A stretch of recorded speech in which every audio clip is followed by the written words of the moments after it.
ओम जयंती मंगला काली भद्रकाली कपालिनी दुर्गा क्षमा शिवा धात्री स्वाहा स्वधा नमोस्तुते।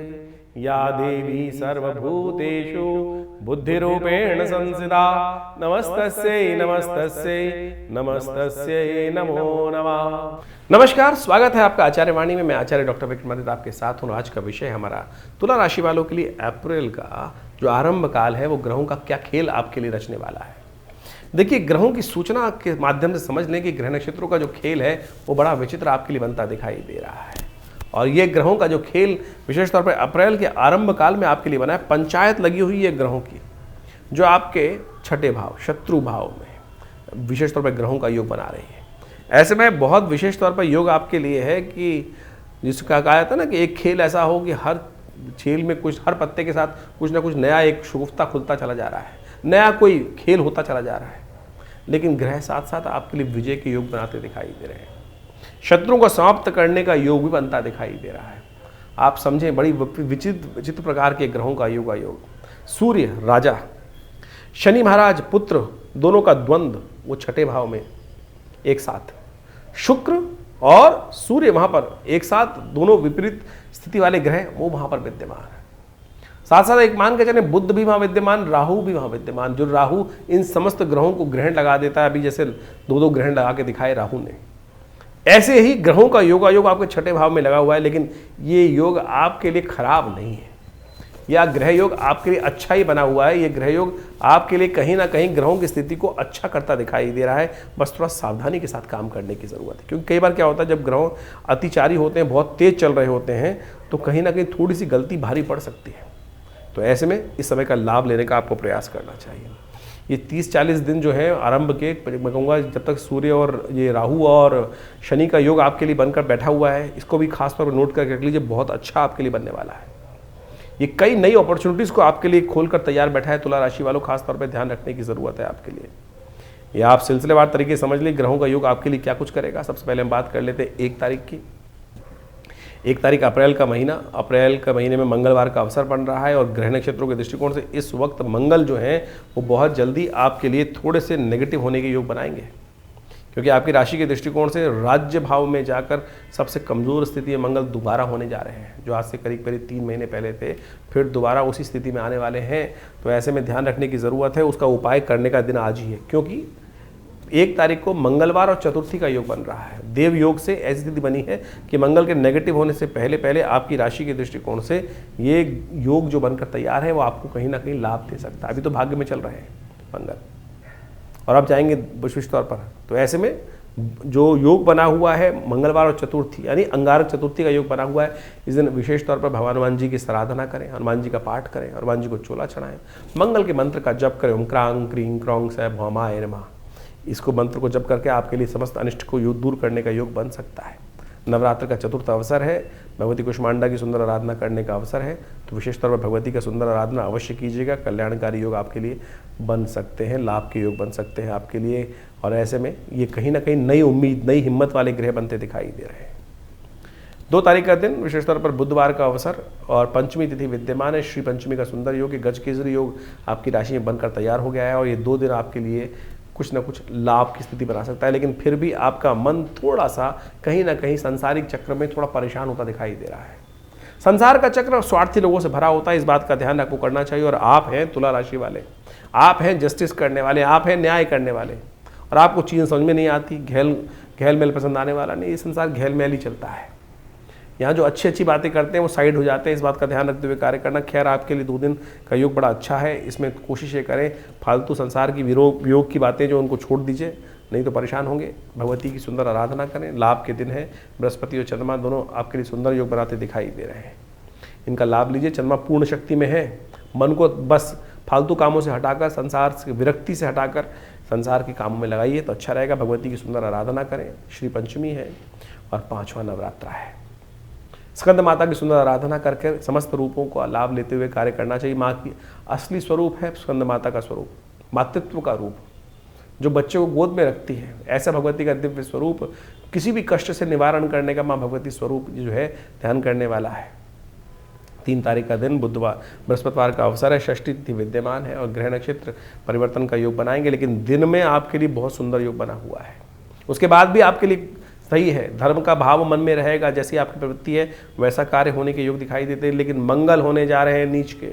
मैं कहूँगा इस दिन के आरंभ से ही पहले, सूर्योदय से पहले ही मंगल कमज़ोर हो जाएंगे, तो ऐसे में ध्यान रखिएगा। थोड़ा मनोमस्तिष्क में विचार ऐसे रहेंगे कि संसार में थोड़ा सा कष्ट होने के योग बनते दिखाई देंगे। मंगल को ताकत देने की ज़रूरत रहेगी। नित्य प्रति अब से लेकर 1.5 महीने तक हनुमान चालीसा का डोली पाठ कीजिएगा, बहुत ज़रूरी रहेगी, नहीं तो बनी बनाई बातों में कहीं ना कहीं कष्ट हो सकता है। ऐसे में विशेष स्तर पर ध्यान रखने की ज़रूरत है कि थोड़ा सा अपने आप की हिम्मत को थोड़ा बढ़ाना पड़ेगा। मंगल पुरुषार्थ का मालिक है और आपकी राशि के दृष्टिकोण से जो मंगल वो है आपके बिजनेस, व्यवसाय, जीवन साथी सबका मालिक भी है और साथ साथ आपकी राशि के दृष्टिकोण से धन का मालिक भी है। तो रही रास्ते में चलते हुए कहीं झगड़ा मत कीजिएगा, कहीं ना कहीं गलत लोगों के चक्कर में फंस जाएंगे तो कहीं ना कहीं कष्ट हो सकता है। आपके लिए अच्छा रहेगा कि आप थोड़ा सा चने का दान करें, हनुमान जी को भोग लगाएं चने, और ख़ासतौर पर मीठा चना जो है, गुड़ चने का भोग लगाना हनुमान जी के लिए कल्याणकारी योग बनाएगा आपके लिए। इस दिन विशेष तौर पर नवरात्र का छठा अवसर है, भगवती का सुंदर आराधना करने का अवसर है। कात्यायनी भगवती की आराधना करें, कल्याण का योग बनेगा।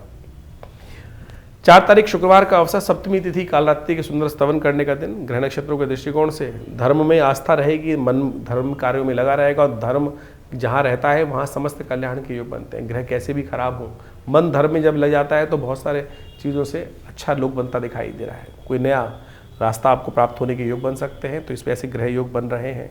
कोशिशें करें, भगवती का सुंदर स्तवन करें, शत्रुओं को शमन करने के लिए रास्ते बनते दिखाई देंगे। और इस वक्त ग्रह योग ऐसे हैं कि विजय की तरफ आपको ले जाते दिखाई दे रहे हैं। ग्रह बिल्कुल विजय का योग बनाते दिखाई दे रहे हैं आपके लिए। हिम्मत करने की आवश्यकता है, मंगल कमज़ोर है, थोड़ी हिम्मत करें। भगवती कालरात्रि का सुंदर स्तवन करके समस्त अनिष्टों को दूर करने का प्रयास करें। भगवती का सुंदर मंत्र सर्वा बाधा प्रशमनम त्रैलोक्य अखिलेश्वरी, इस मंत्र का जप करना आपके लिए कल्याणकारी रहेगा। 5 तारीख शनिवार का अवसर, अष्टमी तिथि विद्यमान है और महाअष्टमी का सुंदर योग है, अशोक अष्टमी का योग है।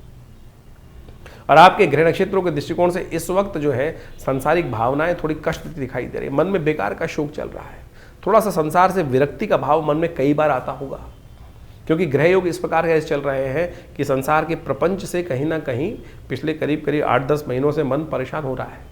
लोगों की गलत भावनाओं को देखकर कहीं ना कहीं मन ऐसा लगता है कि संसार में सब के सब लूटने बैठे हैं और कोई संसार में अच्छा कार्य कर ही नहीं रहा है। ये भाव है, ग्रहों का खेल है। और ऐसे में अशोक अष्टमी है, थोड़ी देर जाकर अशोक के पेड़ के नीचे बैठकर सर्वमंगल मांगल्ये शिवे सर्वार्थ साधिके शरण्ये त्र्यंबके गौरी नारायणी नमोस्तुते मंत्र का जप करें। भगवती दुर्गा, भगवती सीता जी भी उसी अशोक वाटिका में अशोक वृक्ष के नीचे बैठी थी और इतना भयावह शोक उनके जीवन में था, उससे उस अशोक वृक्ष की छाया के कारण ही उनका शोक साथ साथ शम हो रहा था, साथ साथ खत्म हो रहा था। तो इस दिन अशोक वृक्ष के नीचे बैठकर थोड़ा स्तवन कर लेने से, भगवती का नाम जप कर लेने से, दुर्गा जी का जप कर लेने से अनिष्टकारी योग खत्म हो जाते हैं। महागौरी का अवसर है, ऐसे में 5 मकारों की आहुति भगवती को अर्पित करें, कल्याण होगा। और भगवती का सुंदर स्वरूप कन्या पूजन अवश्य करें, कल्याणकारी योग बनेंगे। 6 तारीख रविवार का अवसर, नवमी तिथि विद्यमान है और ग्रह नक्षत्रों के दृष्टिकोण से मंगल के साथ चंद्रमा आपके दशम भाव में विराजमान होकर आपके कार्यों में आपकी मेहनत के अनुसार से सफलता देने के योग बन रहे हैं। मंगल थोड़ा पुरुषार्थ से कम कर रहा है, छोटी छोटी बातों में हिम्मत को तोड़ता दिखाई दे रहा है, हिम्मत करनी पड़ेगी, ध्यान रखते हुए कार्य करें। महानवमी है, महारामनवमी का सुंदर अवसर है ग्रह नक्षत्रों के दृष्टिकोण से, बड़ा सुंदर मुहूर्त का दिन है। ऐसे दिन में अभिजीत मुहूर्त का जो योग बनता है मध्याह्न काल में, जो दोपहर भगवान राम का जन्म काल होता है, उस समय में कोई मुहूर्त की आवश्यकता नहीं होती, जो भी कार्य करेंगे उसमें सफलता का, विजय का योग बनता है। ये विजय मुहूर्त है इस समय में विशेष तौर पर।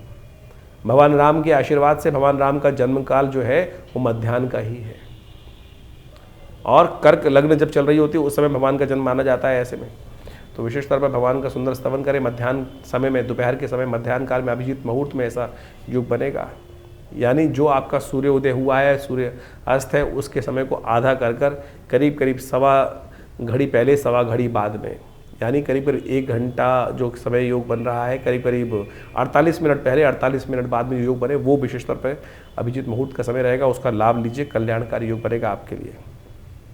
7 तारीख सोमवार का अवसर है, दशमी तिथि विद्यमान है और इस दिन ग्रह नक्षत्रों के दृष्टिकोण से देखें, बुध महाराज जो हैं वो वक्री स्थिति में थे, वो मार्गी होने जा रहे हैं। ये आपके लिए थोड़ा सा ऐसा योग है कि ऐसे में विशेष तौर पर बने बनाए काम को आप छोड़ने का भाव मन में आ सकता है, अपने हिस्से पे लात मारने की स्थिति बन सकती है। ध्यान रखिए कुछ दिन ऐसा योग बनेगा। एक तो बृहस्पति आपके छठे अष्टम भाव में चल रहे हैं और बुध छठे भाव में चल रहे हैं। शुक्र वहां विजय का योग बना रहे हैं, लेकिन बुध जो है आपको थोड़ा सा वीतरागिता की तरफ ले जा रहे हैं। थोड़ा सा बने बनाए काम पे आप लात मारते दिखाई दे रहे हैं, आपके हिस्से को छोड़िएगा मत, ध्यान रखिएगा। बुद्धि जो है वो थोड़ी कुंठित है इस समय में, थोड़ा ध्यान रखने की आवश्यकता है। ऐसे में अच्छा रहेगा कि आपके लिए थोड़ा सा फिटकरी लेकर जल में डालकर उससे स्नान करें। हो सके तो गौशाला में जाके थोड़ा गौ इत्यादि को थोड़ा हरा चारा डाल दें। ये मंत्र जप करने का प्रयास करें। ओम ब्रांग ब्रिंग ब्रोंग से बुधाय रमा, इस मंत्र का जप करें। और एक बात ध्यान रखिएगा, इस दिन धर्मराज का पूजन किया जाता है। अपने पितरों के निमित्त शाम के समय एक दीप दान किया जाता है। या तो चलते पानी में प्रवाहित कर दीजिए, नहीं तो घर की दक्षिण की दिशा की तरफ अपने पितरों की शांति के निमित्त महाराज धर्मराज के लिए एक दिया थोड़ी देर रखकर ओम यमाय नमः इस मंत्र का जप करते हुए उस पर थोड़े से चावल छोड़ दिए जाते हैं। 8 तारीख की बात कर लेते हैं। मंगलवार का अवसर, एकादशी तिथि है इस दिन, और ग्रह नक्षत्रों के दृष्टिकोण से कामदा एकादशी का सुंदर योग बन रहा है और आपकी राशि के दृष्टिकोण से ये परिवर्तन का समय है। और ये परिवर्तन आपके लिए अच्छा ही है, लाभ का योग बना रहा है। कहीं ना कहीं थोड़ा आगे बढ़कर इनिशिएट लेकर काम करने की ज़रूरत है। कहीं ना कहीं स्थितियाँ अच्छी रहेंगी, लेकिन ध्यान रखिएगा फक्कड़ किस्म के लोगों से बच के रहें। जो रमते साधु हैं, जिनका कोई ठौर न ठिकाना, और ऐसे लोग, ऐसे दोस्त, वो कहीं ना कहीं नुकसान पहुंचाने का कार्य कर सकते हैं। उनसे बचते हुए कार्य करने की ज़रूरत है। भगवान विष्णु की सुंदर उपासना करें। हो सके तो भगवान चतुर्भुज स्वरूप भगवान विष्णु को स्नान कराकर उनका चरणामृत ग्रहण करें, तुलसी दल भगवान पर अर्पित करें। 9 तारीख बुधवार का अवसर, द्वादशी तिथि है, विष्णु द्वादशी का योग है। और ग्रह नक्षत्रों के दृष्टिकोण से इस समय ग्रह जो चल रहे हैं वो थोड़े से विजय की तरफ ले जाते दिखाई दे रहे हैं। आपको थोड़ी हिम्मत की आवश्यकता है। चीज़ों को विजय की तरफ आप बना सकते हैं, चीज़ों को स्थिति कर सकते हैं, और ये 2 दिन आपके लिए खास तौर पर रहेंगे। उसके बाद नुकसान का योग बन सकता है। तो इन 2 दिनों में खास तौर पर जो पॉजिटिव काम है उनको करने का आपको प्रयास करना चाहिए। श्री कृष्ण का स्तवन, गणेश जी का स्तवन करना आपके लिए अच्छा रहेगा। बात कर लेते हैं 10 तारीख बृहस्पतिवार का अवसर, त्रयोदशी तिथि है, गुरु प्रदोष का योग बन रहा है। ग्रह नक्षत्र के दृष्टिकोण से दिन बड़ा अच्छा दिखाई देता है, लेकिन शाम आते आते कहीं ना कहीं थोड़ा सा ग्रहों का ग्राफ कमज़ोर हो जाएगा। इसलिए इंपॉर्टेंट काम जो करने हो इस दिन में कर लीजिए, अगले दिन के इंतजार में ना रहे। इस बात का ध्यान रखते हुए कार्य करेंगे तो अच्छा रहेगा। तो इस प्रकार से ग्रहों का योग जो आपकी राशि के अनुसार से बना वो आपने समझा। देखिए इस वक्त चैत्र का महीना चल रहा है और चैत्र का महीने में नववर्ष भी आरंभ की शुभ वेला आ चुकी है। ग्रहों का जिस प्रकार का योग बना है, इस वक्त बड़ा विचित्र ग्रहों का योग चल रहा है। शनि महाराज और राहु महाराज की युति जिस प्रकार से बनी हुई है, ये बड़ा विशेष योग बन रहा है। शनि और राहु को एक सदृश ही माना गया है और आपकी राशि के दृष्टिकोण से उसका जो प्रभाव है वो हमने आपको समझाने का प्रयास किया। लेकिन इसके हिसाब से आपको समझना चाहिए कि जिस प्रकार से ग्रहों का विभिन्न प्रकार का योग बना, 6 ग्रही योग एक साथ बन के चुका है और अभी 2 ग्रहण गए हैं और पृथ्वी पर इसका प्रभाव भी देखने को मिलेगा। ये जो 45-50 दिन का समय है, इन समस्त ग्रहों योगों के बाद से बड़ा सावधानी से चलने का है। मंगल का विशेष परिवर्तन जो इन दिनों चल रहा है, जो विशेष तौर पर बड़े क्षीण अवस्था में आ गए हैं, तो इसके कारण से ग्रह नक्षत्रों के दृष्टिकोण से हमको हर चीज़ को बहुत सोच समझ के चलने का प्रयास करना चाहिए। ऐसे में विश्व में कहीं ना कहीं कोलाहल मचने के योग दिखाई देते हैं। तो ऐसे में प्राकृतिक आपदाओं के योग भी बनते हैं, क्योंकि जिस प्रकार से 2 ग्रहण एक साथ जाने के बाद 6 ग्रही योग बनने के बाद उसके बाद कम से कम 50 से 60 दिन का समय, 2 महीने तक का समय हमेशा कहा जाता है कि कुछ ना कुछ प्राकृतिक आपदाओं का योग बनाता है, कहीं ना कहीं कुछ ना कुछ अशांति का योग बनाता दिखाई देता है। वैसे संवत जो आरंभ हुआ है वो बड़ा कल्याणकारी है। सिद्धार्थ नाम का संवत हर जगह कहीं ना कहीं प्रॉस्पेरिटी के योग बनाता है, कहीं ना कहीं अच्छे योग बनाता है, अशुभता को दूर करता दिखाई दे रहा है। तो संवत तो बहुत शुभ दिखाई देता है, लेकिन जो ग्रहों का योग था वो कहीं ना कहीं कष्ट के योग बना रहा है। तो आपके जीवन में उसका प्रभाव आपने समझा। तो ये ज्योतिष का जो प्रभाव है वास्तविक तौर पर हर चीज़ को बड़ी सूक्ष्म दृष्टिकोण से देखने का प्रयास किया जाना चाहिए। हम राशि के अनुसार से, अब बहुत सारे लोगों का प्रश्न कई बार आता है कि भाई जो हमने राशि के अनुसार से भविष्य बताया आपकी राशि के दृष्टिकोण से, क्या वो लग्न के हिसाब से भी देख सकते हैं? जी हाँ, लग्न के हिसाब से भी देखना चाहिए। ये विषय जन्मपत्री का है कि हम ज्योतिषीगण जब जन्मपत्री को देखें तो उसमें विचार अच्छे से करें कि व्यक्ति की जन्मपत्री में जो लग्न है वो ज़्यादा प्रभावी है या लग्न जो राशि है वो प्रभावी है। कई बार जन्मपत्री जब देखते हैं, विवेचना करते हैं, तो उसके अंदर जो लग्न है उससे प्रभाव आता ही नहीं है, क्योंकि जन्मपत्री ज्योतिष के अंतर्गत एक कुंडली नहीं बनती है, सहस्त्रों कुंडली बनती है। सहस्त्रों कुंडलियों के अंदर से किस कारण से कौन सा भविष्यफल देखने के लिए कौन सी चीज़ का उपयोग किया जाना चाहिए, वो एक बहुत गणित का सूक्ष्म योग के अनुसार से निर्धारित किया जाता है। उसके लिए तो पर्सनल कंसल्टेशन की आवश्यकता होती है। हम जनरली राशि को देखने के लिए सार्वभौमिक रूप से देख सकते हैं कि भाई ये राशि है और उसके अनुसार से गोचर के दृष्टिकोण से उसका प्रभाव समझ में आता है, लेकिन फिर भी बहुत सारी गणनाओं को समझने के लिए ज्योतिष को बहुत शांति के साथ अध्ययन करने की आवश्यकता है और फिर ज्योतिष का वास्तविक चमत्कार भी देखने को मिलता है। जीवन में क्या घट रहा है, कब घट रहा है, क्यों घट रहा है, किस कारण से घट रहा है, यदि कोई घटना घटी है तो उसका कोई ना कोई कारण होगा और उन चीज़ों को सही रूप से ज्योतिष विज्ञान को बहुत अच्छे समझकर जाना जा सकता है और उनमें परिवर्तन भी लाया जा सकता है। देखिए, शास्त्र के अंदर समझें कि आपका भाग्य जो बन रहा है वो कर्म के अनुसार से बन रहा है और शास्त्र कहता है अवश्यमेव भुक्तव्यम कृतम कर्म शुभाशुभम, कि हमारे जीवन में जो हमने कर्म किया है उसको भोग कर ही हम उसके कर्म को शांत कर सकते हैं, उसके प्रभाव को, फल को शांत कर सकते हैं। लेकिन उसके दुष्प्रभाव को, यदि कर्म कोई गलत कर्म हुआ है तो उसको ठीक करने के लिए शुभ कर्म कर कर हम अनिष्ट को दूर करने का योग बना सकते हैं। ये मंत्र जप, दान, पुण्य इत्यादि, इसीलिए तो शास्त्र में प्रमाणित कहा गया है कि भार कट जाता है, चाहे वो पूर्व जन्म कृत कर्म हो या इस जन्म के कृत कर्म हो। तो इसको प्रारब्ध बनता है कर्म के द्वारा ही और कर्म कर्म से ही कट सकता है, भोग के कट सकता है। तो इसलिए ये सिद्धांत समझ लें। बहुत सारे लोग कहते हैं कि जो हो गया, जो भविष्य निश्चित है, लेकिन भविष्य निश्चित है तो कर्म भी निश्चित है। जो आपका भाग्य बना है वो कर्म के अनुसार से बना है, तो आप उस दुष्कर्म को शुभ कर्म से काट सकते हैं और शुभ कर्म को दुष्कर्म से भी क्षय कर सकते हैं। तो समझे कि हमने बहुत बढ़िया शुभ कर्म करके आए, लेकिन सब कुछ बढ़िया था, बहुत बढ़िया समृद्धि के योग चल रहे थे, लेकिन कुछ अनिष्ट कर्म हुआ हाथ के द्वारा, मन के द्वारा, विचार के द्वारा, और उससे इतना बड़ा दुष्प्रभाव उत्पन्न हुआ कि हमारे पुण्य क्षय हो गए। तो वो भी तो कर्म का ही प्रभाव है। तो इसलिए शास्त्र की बात समझे और ज्योतिष के वैज्ञानिकता को समझने का हमें प्रयास करना चाहिए। जो ज्योतिष के दृष्टिकोण से हमें समझ में आ रहा है, हम वही आपको समझाने का प्रयास करते हैं। तो ये सब विज्ञान को बड़े शांति के साथ, ज्योतिष कोई हास परिहास का विषय नहीं है। बहुत सारे लोग बड़े हास परिहास के साथ उपस्थित कर देते हैं चीज़ों को। आप समझेंगे, उसके अंदर गहरा उतरेंगे तो उसका लाभ अवश्य उठा सकते हैं। विज्ञान है, विज्ञान के द्वारा हर चीज़ को बहुत अच्छे से समझा जा सकता है और हमारे ऋषि मुनियों ने जो खोज उपस्थित करी छोटी छोटी बातों से। आज की तारीख में लोगों को बहुत सारी क्या है कि काल गणना का ज्ञान नहीं होता है।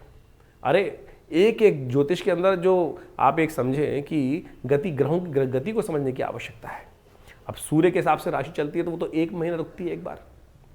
सूर्य के हिसाब से यदि राशि देखें आपकी तो वो तो एक महीने के लिए एक राशि, जिसको ज़ोडिएक साइन बोला जाता है, तो एक महीने के लिए एक राशि में रहता है, यानी उस एक महीने में पैदा होने वाले सब व्यक्ति एक राशि में आ गए।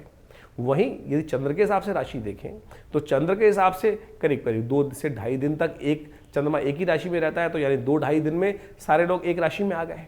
वहीं लग्न राशि का प्रभाव देखें तो हर 2 घंटे से 1.5 घंटे से 2-2.25 घंटे के अंदर वो राशि परिवर्तित, लग्न राशि परिवर्तित हो जाती। तो उस 2 घंटे के अंदर जितने जन्म व्यक्ति हैं, उसके बाद भी इंटरनल ग्रहों की दशा, महादशाएं और उनके अंश, उनके जो षोडश वर्ग इत्यादि कुंडलियां हैं, उन सब में तो हर क्षण परिवर्तन आ रहा है।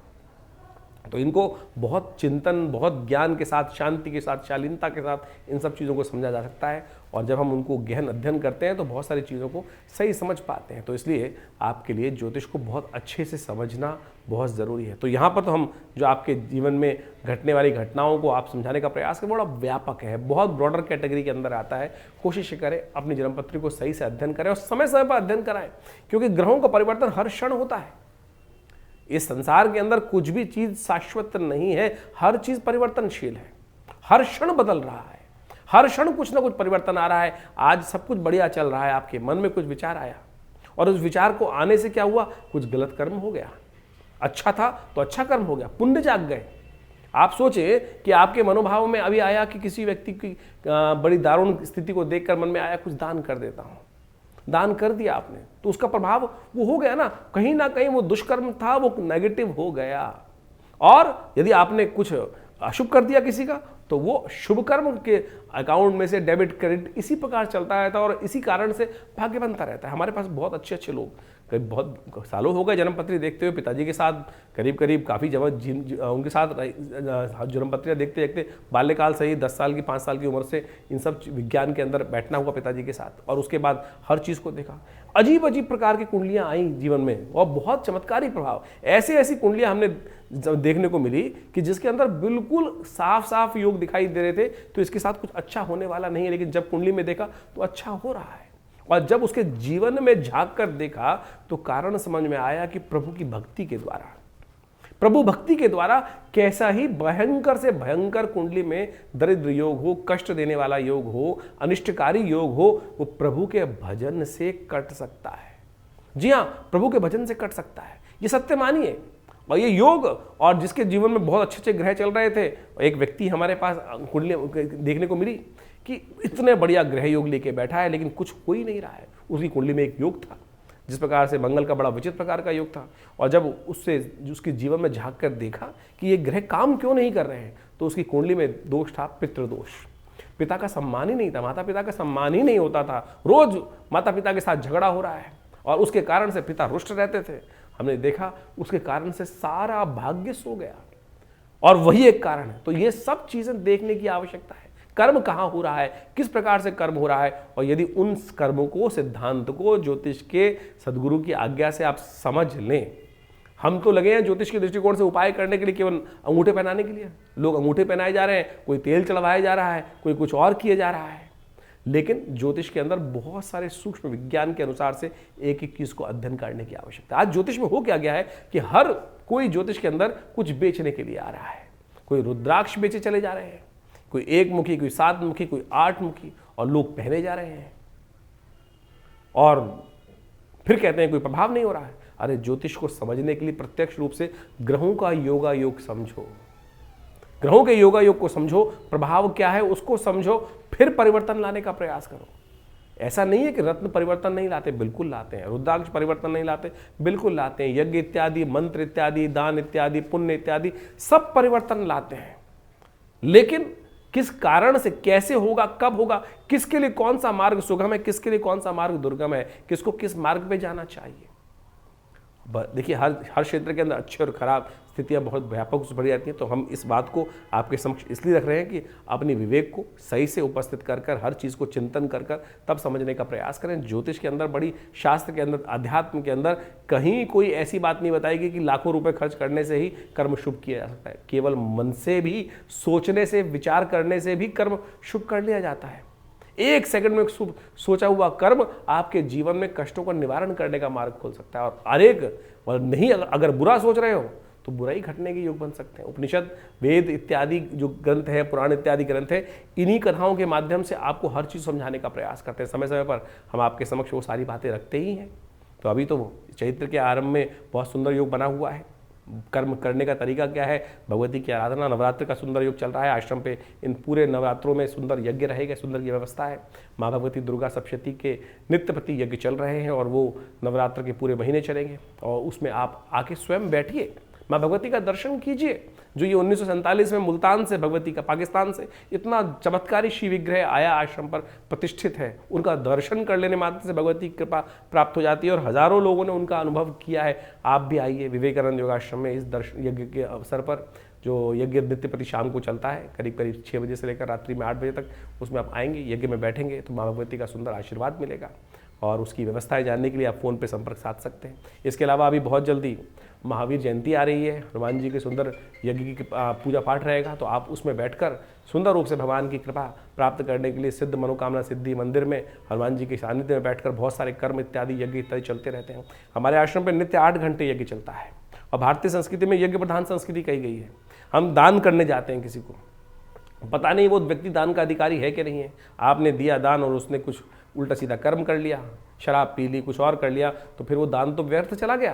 क्योंकि दान देने से पहले इस बात को भी समझना चाहिए कि वो दान जिसको दे रहे हैं वो लेने का अधिकारी है भी कि नहीं। तो ऐसी बहुत सारी चीज़ें समझने की आवश्यकता है। तो यज्ञ में जो हम आहुति देवता को देते हैं तो सीधा देवता तक पहुँच रही है ना, तो उससे बढ़िया कौन सी चीज़ हो सकती है। तो इसलिए शास्त्र में कहा गया यज्ञो वही श्रेष्ठतम कर्म। और हमारे विवेकानंद योगाश्रम दिल्ली में नित्य प्रति 8 घंटे यज्ञ पिछले करीब 50-60 साल से चलता है। आप भी हर रविवार को इस यज्ञ में बैठ सकते हैं और बहुत सारी व्यवस्थाओं का लाभ ले सकते हैं। तो आप आइए विवेकानंद योगाश्रम में और जो भी अपनी निजी जानकारी है वो भी हमसे संपर्क साध कर, फ़ोन नंबर्स दिए हुए हैं उन पर संपर्क साध कर आप उसका निवारण जान सकते हैं। व्हाट्सएप के माध्यम से अवश्य भेजें अपने प्रश्नों को, हम देंगे उन सब प्रश्नों का निदान। इसके अलावा हमने आश्रम में व्यवस्था बनाई है कि महीने के पहले रविवार के दिन सुबह करीब करीब 8 बजे से लेकर 11 बजे तक के बीच में यज्ञ जो आश्रम में व्यवस्था होती है, जो समागम होता है, उसमें आप आके निजी रूप से अपने प्रश्नों का समाधान भी जान सकते हैं और उसकी कोई फीस नहीं रखी गई है। बहुत सारे लोग हमारे यहाँ फ़ोन करके जानना चाहते हैं, अपने प्रश्नों का समाधान जानना चाहते हैं और व्यवस्था का में नहीं आ पाते हैं, फ़ोन पे संपर्क इतनों से नहीं हो पाता है। तो हमने आश्रम में व्यवस्था रख दी है कि सुबह रविवार को, महीने के पहले रविवार को सुबह 8 बजे से लेकर करीब करीब दोपहर को 11 बजे तक ये कार्यक्रम रहेगा। भंडारे का कार्यक्रम रहेगा, यज्ञ का कार्यक्रम रहेगा और जो भी आपके प्रश्न होंगे उसमें उस समय आकर 1-2 प्रश्न जो है उनके संबंध में आप अवश्य जानकारी ले सकते हैं, निदान जान सकते हैं। इसकी सुंदर व्यवस्था आश्रम पे कर दी गई है। धन्यवाद, नमस्कार।